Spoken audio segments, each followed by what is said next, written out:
함께 말씀 보겠습니다. 마태복음 28장의 말씀입니다. 신약성경 마태복음 28장 19절부터 20절까지 두 절의 말씀입니다. 마태복음 28장 19절, 20절 두 절의 말씀이잖아요. 우리 길지 않으니까 우리 다 같이 모든 성도님들 함께 봉독했으면 좋겠습니다.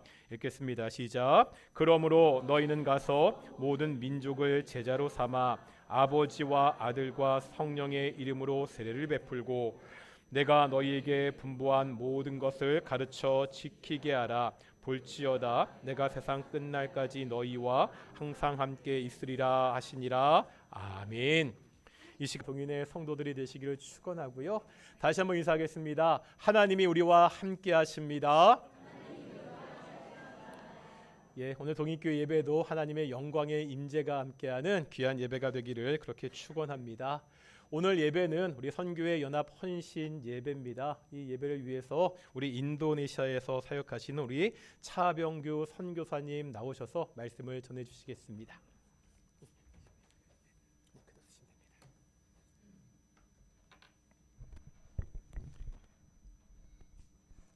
제가 기침이 나올 뻔했습니다. 제가 꽃 알러지가 있는데 여기 앞에 다 꽃들이 계셔서 알러지가 기도 많이 해주세요. 알러지가 안 나와야 되는데 꽃이 많이 계시네요. 네, 반갑습니다. 저는 차병규 선교사입니다. 오늘 정말 키가 많이 크시네요, 목사님께서.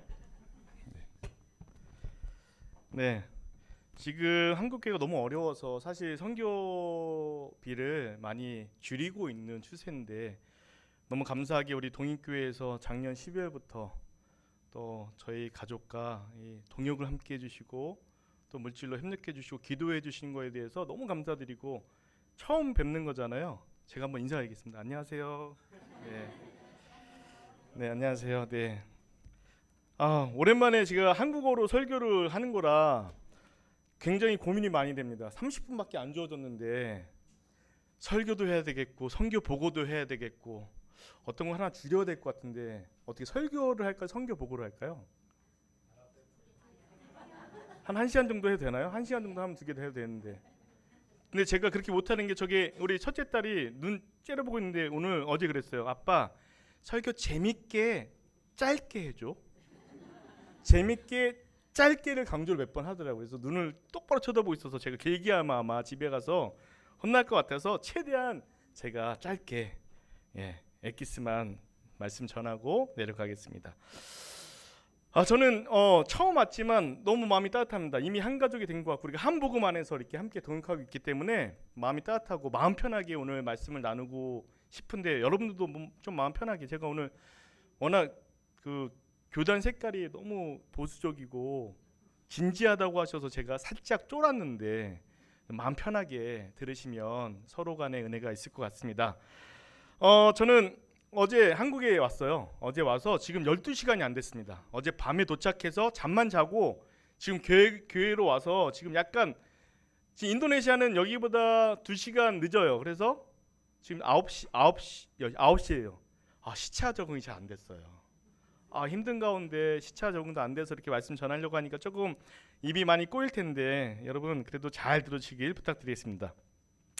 저는 차병규 선교사입니다. 백석 세계 선교위원회 교단 파송 선교사고요. 2014년도에 말레이시아에 파송이 되어서 저희 첫째 딸이 8개월 됐을 때 말레이시아로 떠나서 둘째, 셋째 계속 낳고 거기서 만 10년 동안 사역을 하다가 또다시 하나님의 부르심이 있어서 2024년 7월에 인도네시아로 다시 떠나가라 하셔서 10년 동안 저희가 정들었고 교회도 많이 건축했고 했던 사역들 다 내려놓고 인도네시아로 떠나서 만 2년이 아직 인도네시아 사역한 지 만 2년이 안 됐습니다. 근데 그곳에서 저희가 정말로 아이들과 함께 매일 밤 8시에 가정 예배하면서 인도네시아 영혼들을 위해서 뜨겁게 기도하면서 하루하루를 정말 신실하게 살아가려고 정말 노력하는 선교사 가정입니다. 만나 뵙게 돼서 너무 반갑습니다. 저는 오늘 여러분에게 선교지에서 어떤 열매를 이뤘다라고 이야기를 드리기 위해서 이 자리에 선 게 아니고요. 선교지에서 제가 계속 배우고 있는 이야기를 좀 나누고 싶어서 이 자리에 섰습니다.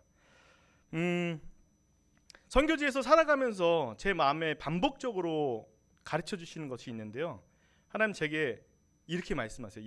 열매를 증명하라고 말씀하시기보다는 씨앗을 심는 믿음으로 오늘을 살아가라는 말씀을 계속 주시고 있습니다. 오늘 그런 말씀을 여러분과 함께 나눌 때 정말 은혜가 있기를 기도하겠습니다. 아까 우리 성경 말씀 한번 읽었는데 다시 한번 오늘 본문 한번 읽겠습니다. 마태복음 28장 19절에서 20절 말씀입니다.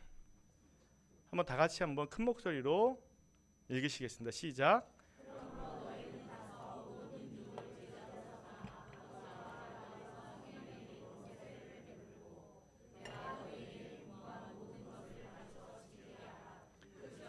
내가 세상 끝날까지 너희와 항상 함께 있으리라. 아멘. 네, 이 말씀은 정말 우리에게 너무 익숙한 말씀이에요. 좀 아까 교동문에도 마치 짠 것처럼 오늘 말씀의 본문이 잠깐 나왔습니다. 가라, 그리고 제자를 삼아라, 세례를 베풀어라, 또 가르쳐 지키게 하라. 그런데 선교지에 와서 저는 이 구절을 계속 읽고 묵상할수록, 제가 사실 이 성경 말씀을 가지고 선교 보고 할 때 한 수십 번 설교를 했거든요. 근데 선교지에서도 여전히 이 말씀을 묵상할 때 제 마음에 계속 걸리는 단어가 하나 있습니다. 바로 가서입니다. 가서. 제가 이제 말레이시아에서 인도네시아로 갈 때 잠시 한국에 들려서 인도네시아 갔는데요. 가는데 비행기 타고 가면 저희 지금 사역지까지 한 10시간이면 갑니다. 10시간. 사실 어제는 24시간 36시간 걸려서 왔어요. 제가 경유하고 기다리고 해서 왔는데, 사실 직접 직항으로 가면 한 10시간 정도밖에 안 걸리는데 하나님의 부르심으로 가라 하셔서 인도네시아 갔습니다. 그러면 바로 그 다음에 단어가 어떻게 나오죠? 가서 제자를 삼으라. 사실 저는 제 제자가요 이렇게 얘기하는 거 정말 싫어합니다. 제 제자가 아니라 예수님 제자를 삼아야 되는 건데, 가서 예수님의 제자를 삼기까지 그 중간에 간극이 너무나도 깊고 너무나도 크고 너무나도 어렵다는 것이에요. 네. 조금 솔직한 심정으로 오늘 이 본문 말씀에 제 위치는 어느 정도 있을까 인도네시아 많이 고민해봤는데 갔어요. 아직 제자를 삼지 못하고 있습니다. 제 솔직한 마음입니다. 저는 가서 제자 삼으라 그 간극 안에 지금 있어요. 깊고 넓은 간극 안에서 그들에게 복음을 씨앗을 심기 위해서 지금 거기서 막 헤매고 있는 선교사예요. 그래서 열매가 별로 없습니다. 인도네시아에는. 그런데도 여러분에게 오늘 말씀을 나누려고 하는 것은 그 간극을 어떻게 잘 채우느냐에 따라서, 여러분도 마찬가지죠. 여러분 복음을 전하신 분들은 알겠지만 우리 한국도 마찬가지잖아요. 문화도 다르고 성격도 다르고 세대도 다르고 성향도 다르고 취향도 다르고 사고도 다른데 그 사람한테 가서 여러분 바로 복음 전할 수 있으세요? 대답을 안 하시죠. 복음 안 전해보셨어요? 한 번도? 그건 아니실 텐데 바로 직접적으로 복음을 전할 수 있지는 않아요. 예. 물론 우리 주변에 우리가 늘 학교에서 같이 자랐던 친구들이나 우리 가족들이나 우리하고 늘 관계했던 사람에게는 복음을 직접 전할 수 있죠. 근데 저처럼 인도네시아 땅에 전혀 모르는 사람에게 복음을 가서 바로 전할 수는 없더라고요. 특히 인도네시아 땅은 무슬림 땅이에요. 제가 살고 있는 인도네시아는 2억 8천만 인구가 있는데 거기에 87%가 무슬림입니다. 2억 3천만 정도가 무슬림이에요. 그 무슬림들에게 간다고 바로 복음을 전할 수 있을까요? 없습니다. 그래서 저는 가긴 갔는데 복음을 전하기 위해서, 제자를 삼기 위해서 그 간극 안에서 그 간극을 메꾸기 위해서 열심히 하루하루를 신실하게 믿음의 씨앗을 뿌리고 있는 시점에 있습니다. 제가 오늘 여기서 잠깐 생각했는데 이 동인교회에서 이 오늘 성경 본문 말씀을 가지고 시리즈로 하면 되겠다. 지금은 제가 가서 그 간극 안에 있지만 다음에 왔을 때는 제가 제자를 삼았어요. 그 다음에는 세례를 베풀었습니다. 그 다음에는 가르쳐 지키게 했습니다라고 계속 시리즈별로 설교를 해도 좋겠다. 계속 와도 되나요 여기? 네, 감사합니다. 제가 인도네시아의 동부 자바라는 섬에서 살라티가라는 지역에 살고 있는데 거기는 한 20만 명 정도의 인구가 있어요.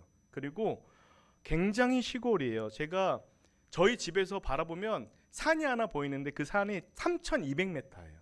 백두산보다 커요. 높아요. 큰 게 아니고 높아요. 근데 산 집에서 바라보면 거기 중턱에 마을이 있어요. 아, 저 마을에 한번 가보고 싶다 했는데 어느 한날 제가 집에 있었어요. 근데 아내가 책찍질 하더라고요. 왜 선교사가 집에 있어? 나가. 할 일 없어도 나가. 웃으세요 조금. 남편분들 다 이렇게 안 당하시나요? 그래서 어느 한날 제가 오토바이 타고 나갔어요. 그래서 어디를 가면 좋을까? 아, 저 산에 한번 가보자. 그래서 간 마을이 지금 저희 집에서 보이는 마을이에요. 근데 그 마을은 어떤 마을이냐? 그 산 비탈인데 거기가 1,700m인데 산 비탈이라 거기를 밭을 일구고 사는 농민들이 있는 거예요. 저는 그런 데를 처음 봤어요. 이 계단식으로 밭을 노는 땅이 하나도 없어요. 그 많은 그 산에 진짜 노는 땅이 하나도 없이 밭을 일궈서 하루 종일 가서 밭에서 일하는. 제가 가면 항상 할머님들, 할아버님들이 머리에 정말 농작물을 이고 걸어 내려오시고 걸어 올라가세요. 그래서 제가 선교 차량으로 무슨 차를 샀냐면요, 용달차를 샀어요. 용달차. 앞에 2명 타고 뒤에 짐 실을 수 있는. 가다가 오고 가다가 그 어르신들 만나면 그 짐을 실어드리면서 대화하고 조금 나누려고 용달차 샀는데, 그렇게 순수한 사람들입니다. 하루 종일 비가 오나 눈은 안 와요. 비가 오나 뭐 바람이 부나 논에 가서 밭에 가서 성실하게 신실하게 일하시는 분들인데 참 순박하고 따뜻해요. 그 지역에서 저희가 사역을 하고 있는데 내려올 때마다 저희가 빈손으로 내려오지 못해요. 막 농부들이 막 오셔서 막 뭐죠 그게? 감자 같은 것도 주시고, 네? 양배추도 주시고, 브로콜리, 그리고 파도 주시고 막 주세요. 저희는 미안해서 사고 싶은데 아니라고, 공짜라고 막 줘요. 그럼 이렇게 바질 같은 것도 막 주시고. 네, 그래서 너무 감사해요. 너무 순박한 분이신데, 그래도 이런 사람들하고 관계를 하고 일상생활을 살아가다 보면 그들에게도 복음을 바로 전하기가 쉽지가 않더라고요. 워낙 무슬림이고 강성이고 해서 마음은 순박하고, 또 특히 한국 사람에게 마음이 열려 있는데도 불구하고 종교적으로는 너무 강한 사람들이라서 복음을 전하는 게 쉽지가 않습니다. 근데 저는 이 사람들을 만나면서 한 가지 배우게 되는 게 있습니다. 이 사람들에게 성급하게, 선교사이기 때문에 또 제가 연차가 좀 있다 보니까 지금 막 조급함이 안에 있어요. 인도네시아 갔는데 막 뭔가 자꾸 하려고 하고 뭔가 조급하게 막 하는 마음이 있어서 섣불리 다가가려고 하다가도 멈추는 게, 이 사람들에게 마음이 열리기도 전에 조급하게 잘못 성급하게 다가가면 성교의 문이 닫힐 수도 있겠구나. 그래서 그 관계가, 복음을 듣기 전에 이미 관계가 끊어질 수도 있겠구나라는 어려움이 있습니다. 그래서 복음이 들어갈 통로를 닫히게 하면 안 되겠다. 그래서 오늘 말씀 28장의 마지막 말씀을 묵상하면서 가라와 제자를 삼으라, 이 사이에서 존재하는 그 간극의 깊이를 요즘 절실히 깨닫고 경험하고 있는 상황입니다. 우리는 종종 가기만 하면 바로 제자가 세워지는 줄 알고 있거든요. 특히나 한국 교회에서는 뭔가 자꾸 내놓으래요. 뭔가 자꾸 선교 편지에다 뭘 내놓으라고 그러는데, 사실 저는 지금 내놓을 게 하나도 없어요. 솔직한 고백입니다. 열매가 하나도 없는데 내놓으라고 그러면 이거를 정말 가짜 열매라도 만들어야 되나? 이런 조급함이나 또 어려움이 있을 때가 있는데, 그래, 하나님이 주시는 말씀, 가서 제자를 삼는 사이를 메우는 시간 또한 네가 복음의 씨앗을 심는 시간이다. 씨앗을 심기 전에 여러분 어떻게 해야 돼요? 밭을, 여기 다 농촌 출신이신가 봐요. 저는 서울에서 태어났잖아요. 서울에서 자랐잖아요. 저는 벼가 나무에 매달린 줄 알았어요.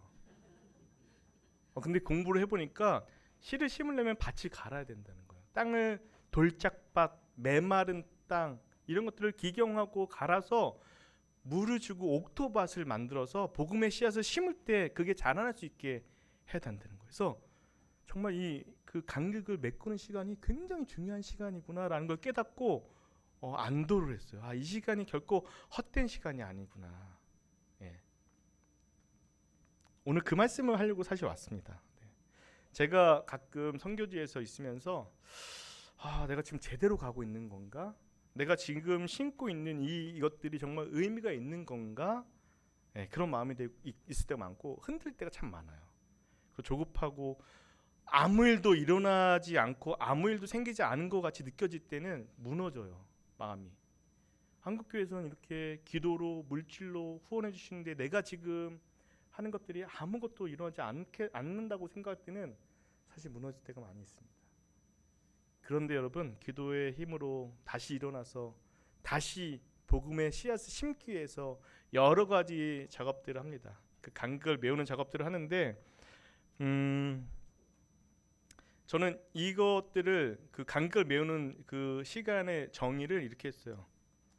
마음밭을 기경하고 그들의 마음밭이 복음이 심겨지도록 준비하는 믿음의 씨앗을 심는 시간이다라고 나름 스스로 정의해서 지금은 사실 이제 힘들지 않고 그 시간들을 잘 견디면서 하고 있습니다. 그래서 오늘 제가 사진을 통해서 보여드릴 것은 어떤 열매가 있습니다, 활동 보고가 아니라 제가 이런 마음으로 이 제자를 삼기 전에 그 간극을 이런 사역들로 메꾸고 있습니다라는 것들을 보여드릴 테니까요. 보시고 또 기도 많이 해주시면 좋겠습니다. 지도예요. 저기가 점이 있는 데가 제가 살고 있는 살라티가 지역이고요. 저쪽 요쪽 위에 반둥 자카르타가 있어요. 거기 차로 한 10시간을 가야지만 제가 살고 있는 지역이 나옵니다. 네.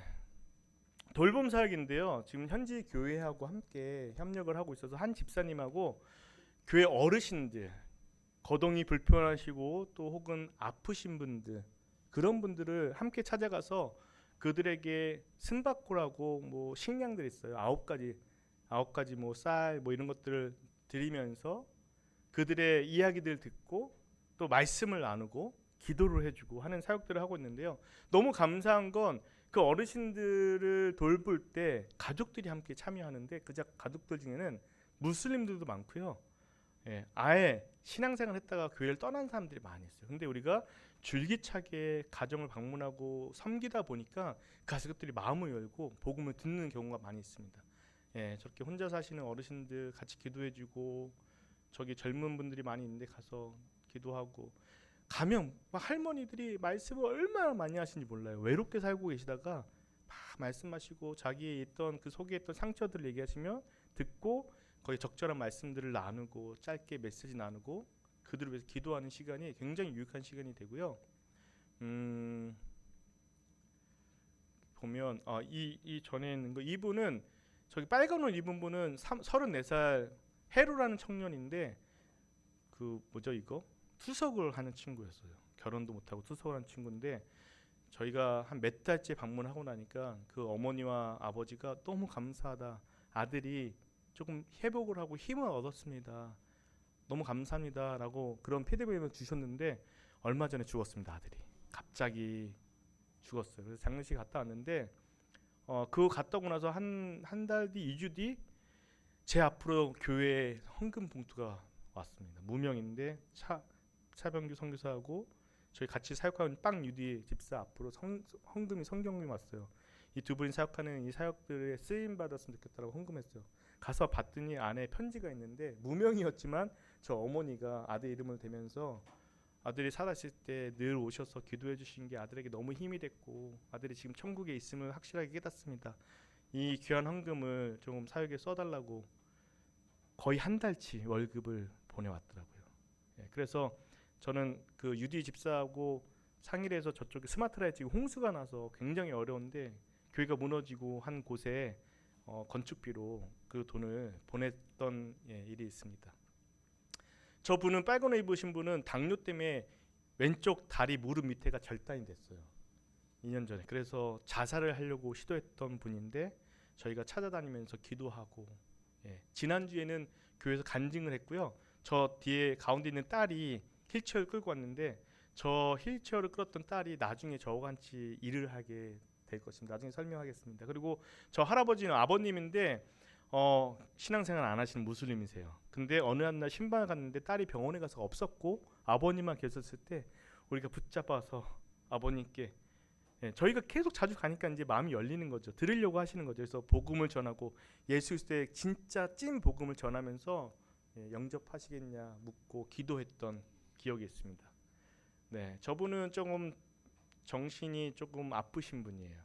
저 쓰레기를 주워서 성경책이라고 맨날 중얼중얼거려요. 근데 뭐 마태복음 28장 몇 절 하면 딱 나와요. 성경책을 없는데도 읊으세요. 그래서 저기서 저렇게 먹고 지내시는 분인데 가서 이렇게 돌보고 기도하고 목욕도 시켜드리고 어르신들 머리도 잘라드리고 손톱도 깎아드리고 이런 사역들을 계속하고 있습니다. 이분은 무슬림인데 이 정글칼 가지고 막 휘둘렸어 이날. 너무 무서워가지고 이러다 죽겠다. 그런데 차분히 가라앉히고 대화하고 예수님을 전하고 좀 저항이 많이 있긴 하지만 기도하면서 이렇게 각 가정마다 방문하면서 돌봄 사역을 진행하고 있습니다. 시간이 빨리 갈 것 같으니까 넘기겠습니다.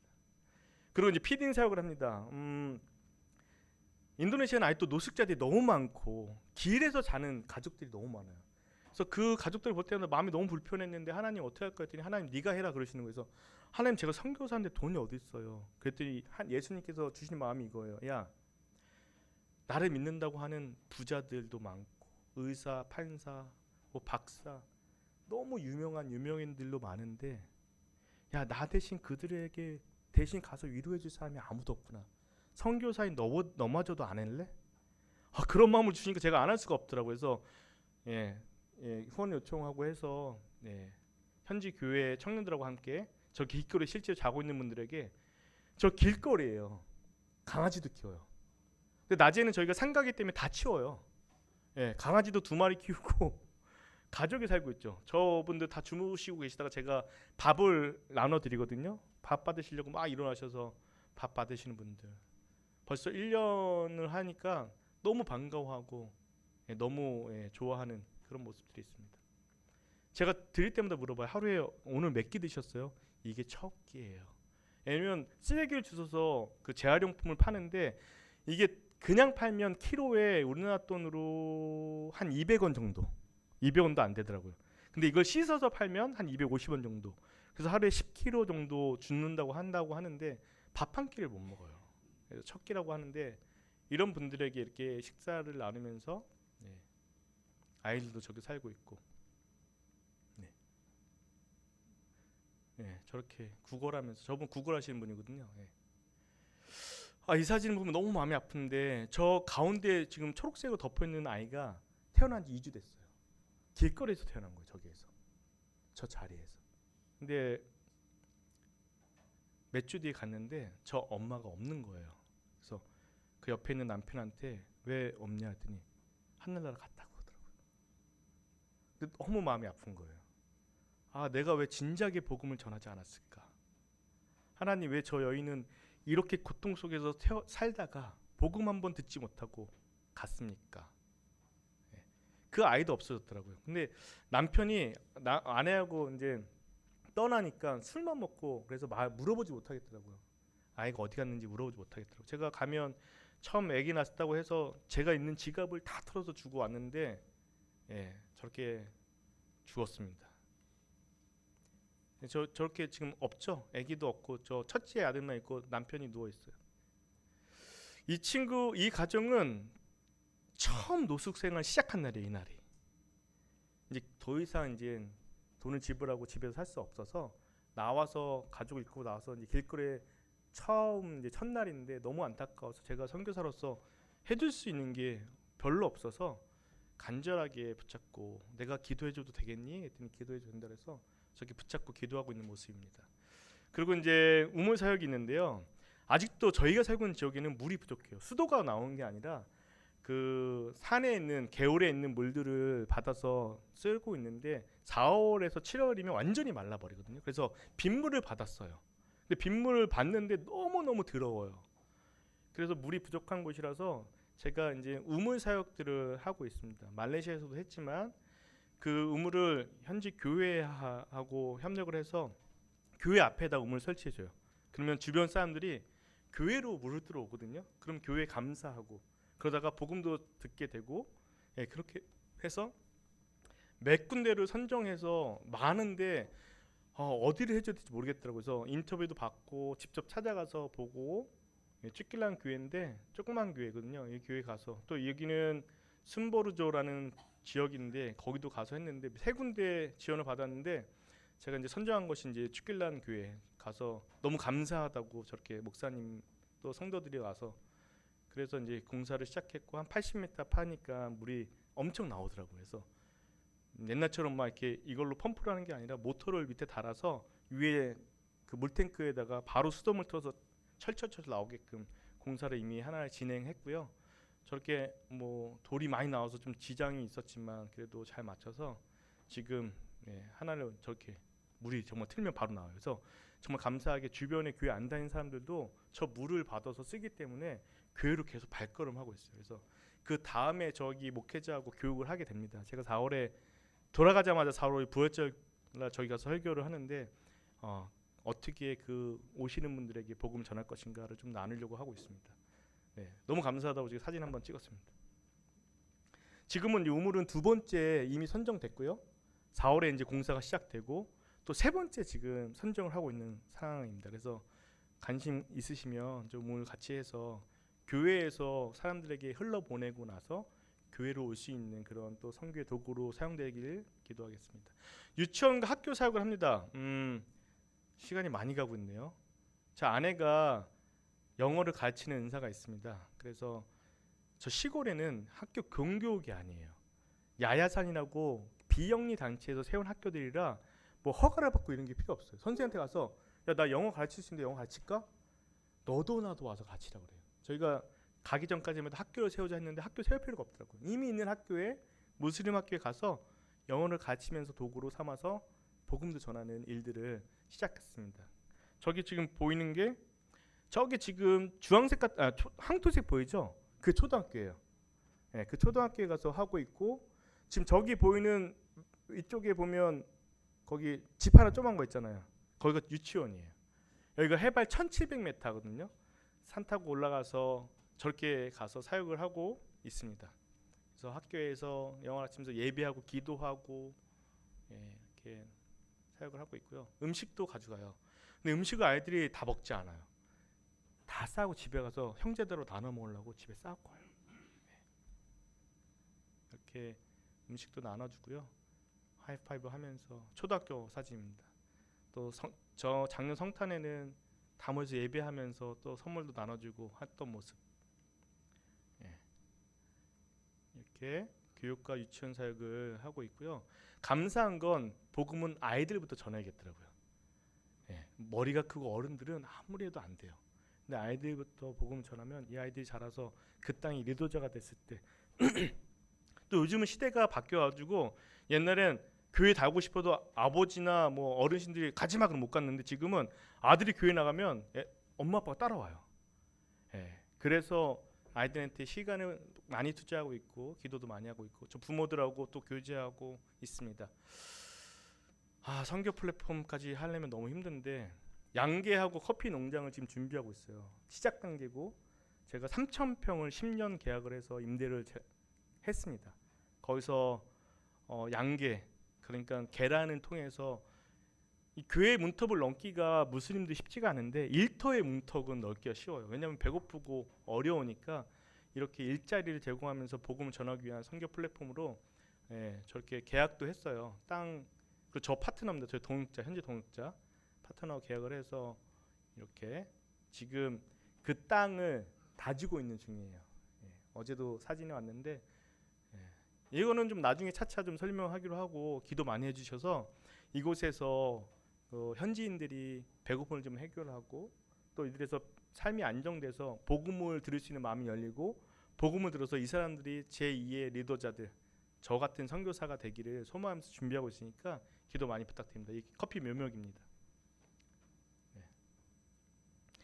설교 사역도 있어요. 제가 지금 한 500명, 600명 되는 교회들마다 선교 교회가 개교의 중심이라 그러면 안 된다. 교회는 반드시 이웃에게 복음을 전하고 사랑을 흘려 보내야 된다라고 해서 설교 사역들을 계속 예정되어 있습니다. 4월, 5월, 7월 계속 예정되어 있는데 이거는 재작년 성탄 때 했던 모습이고요. 그리고 선교가 선교사 혼자로 되지 않아요. 인도네시아는 그래도 2억 8천만 인구 중에 7% 정도가 기독교인인데 한 3천만 인구가 기독교인이에요. 한국의 기독교 인구보다 많아요. 그래서 이 지금 기독교 인구들을 잘 훈련시키고 잘 세우면 선교사가 더 이상 필요하지 않는 나라가 되지 않을까 먼 훗날. 그래서 이 협력을 많이 하고 있습니다. 그래서 교회 찾아다니면서 지난 대통령의 고향인 그 지역이라 그 교회 그 대통령의 사인도 있더라고요. 이렇게 그 교회 가서 같이 목사님하고 장로들하고 이렇게 선교를 위해서도 논의하고 계속 찾아가고 있어요. 제가 시간 날 때마다 가서 논의하고 어떻게 선교하면 좋겠습니다 물어보더라고요. 그래서 이렇게 했으면 좋겠다라고 얘기하고 있고 또 무슬림 지역에 그 교회 같이 가서 예배도 드리고 이렇게 하고 있습니다. 시간이 많이 갔는데요. 잠깐 마무리 말씀하고 제가 내려가겠습니다. 솔직한 고백을 드리고 싶어요. 저는 아직 인도네시아에 그 선교지의 열매가 별로 없습니다. 그런데 믿음으로 하루하루 그 씨앗을 심고 있고 그들의 마음밭을 기경하고 있는 상황입니다. 여러분들도 마찬가지예요. 이게 선교사인 저만에 해당되는 말이 아니고요. 여러분에게도 이 땅 가운데 복음을 전할 때 이런 시간들이 굉장히 필요합니다. 그러나 기도가 오래됐음에도 불구하고 뭔가 나타나지 않고 뭔가 변화되지 않을 때 여러분 이게 실패했나라고 생각할 필요가 없습니다. 하나님은 지금도 일하고 계세요. 씨앗을 심는다고 이게 바로 열매가 나지 않잖아요. 그 안에서 수많은 작용들이 일어나서 나중에 결국에는 싹이 트고 자라서 그 열매가 1000배, 10,000배 이렇게 자라나잖아요. 그래서 여러분 씨앗을 여러분들도 심고 좌절하지 마세요. 그러나 그 씨앗 안에 반드시 뭐가 있어야 돼요? 예수님의 생명이 있어야 됩니다. 예수님의 생명이 있으면요 겨자씨만한 그 작은 믿음이라도 심으면 그 안에서 생명이 나오고 그 안에서 열매가 맺게 돼요. 저는 지금 그 시간들을 보내고 있으니까 여러분 기도 많이 해주시고 여러분 또한 가족에게 이웃에게 복음을 전하십시오. 마지막 한마디만 할게요. 여러분 가서 제자 삼으러 어디로 가시겠습니까? 여러분 어디로 가실래요? 저처럼 뭐 인도네시아로 오시겠습니까? 인도네시아는 한번 오세요. 너무 좋아요. 한 번만 오시지 말고 계속 오세요. 같이 하시면 너무 좋을 것 같아요. 여러분 가서 제자 삼으라고 한다고 중동으로 가볼까? 지금 전쟁 있는데 러시아, 중국? 아니 그러지 마세요. 선교 훈련 받은 제가 갈 테니까 여러분들은 어디로 가야 될까요? 예? 어디요? 크게 말씀. 소심하세요. 땅 끝으로 가야죠. 땅 끝. 땅 끝이 어디예요? 아유 정말 좁다. 한국에만 있네. 아이고 저는 말레이시아에 땅 끝만 가봤는데 땅 끝으로 가셔야 되는 땅 끝이 어딘지 알려드릴게요. 이것만 말씀드릴게요. 여러분 땅 끝이 어디예요? 일로 쭉 가면 어디예요? 땅 끝. 예? 여기 좀 똑똑하신 분들이 있는데 오른쪽으로 쭉 가면 여러분 지구가 동그랗잖아요. 결국 쭉 돌아서 어디로 와요? 여기로 와요. 여기. 그럼 앞으로 가면 어디로 와요? 뒤로 와요. 이쪽으로 가면 내 옆에, 이 옆에 보세요. 옆에 빨리 쳐다보세요. 옆에 사람들. 여러분 땅 끝이에요. 땅 끝. 반응 안 하시네. 옆에 계신 분이 여러분 땅 끝이에요. 옆에 분들에게 헌신하세요. 여러분 씨앗을 심으세요. 교회에 조금 어려운 분들이 있거나 부족하시고 힘든 분들이 있으면 찾아가세요. 심으시란 말이에요. 여러분 교회에서만 그렇게 하실래요? 집에 가면 누가 있어요? 남편 생각하면 어떤 이미지가 떠오르세요? 우리 엄마는 남편 생각하면 어떤 이미지가 떠오를까? 어머니 옆에 계신 분이 땅끝이라고요. 땅끝. 집에도 땅끝이 있고요.